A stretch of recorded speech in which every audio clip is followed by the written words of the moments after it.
அடுத்த கேள்வி, இந்த current in a circuit is doubled, keeping resistance constant.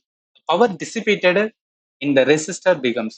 மின்பெருக்கி ரெட்டிப்பானால் சக்தி என்ன ஆகும் அப்படின்னு கேட்குறாங்க. ஸோ சக்தி இல்லை வந்து என்னன்னா மின்திறன் இந்த மாதிரி என்ன வேணா வந்து பவருக்கு வந்து வச்சுக்கலாம்.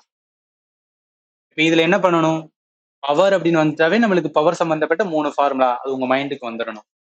இதுல எதை கனெக்ட் பண்ணிருக்காங்கன்னு பாருங்களேன். கரண்ட் வந்து கனெக்ட் பண்ணிருக்காங்க ரைட்டா, ரெசிஸ்டன்ஸ் வந்து கனெக்ட் பண்ணிருக்காங்க, பவர் கனெக்ட் பண்ணிருக்காங்க. என்ன ஃபார்முலா இருக்கு, P is equal to I2 R அப்படின்னு வந்துருன்னா பவர் சம்பந்தப்பட்ட ஃபார்முலா இருக்கு. இதுல அவங்க என்ன சொல்றாங்கன்னா, எதை வந்து டபுள் பண்றாங்க, கரண்ட் வந்து டபுள் பண்றாங்க. ஸோ கரண்ட் வந்து என்ன 2I அப்படின்னு வந்து மாத்துறாங்க.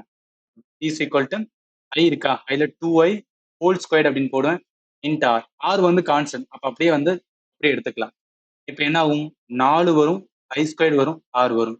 இப்போ ஆல்ரெடி வந்து என்னன்னா இந்த I2 ஆர் ஆல்ரெடி எடுத்த வந்து இந்த பவருக்கான வந்து ஃபார்முலா தானே இருக்கு. நான் டைரக்டா என்ன பண்ணுவேன்னா இது டேஷ் அப்படின்னு வச்சுக்கேன், பி டேஷ் ஈக்குவல் டு 4 வரும். அதாவது ஆல்ரெடி இருந்த பவரோட இப்ப கம்பேர் பண்ணும்போதுன்னா 4 மடங்கு அதிகமா இருக்கும். அப்ப என்ன ஆகும்னா 4 டைம்ஸ். கொஸ்டினுக்கு ஆன்சர் வந்து சீதா வரும்.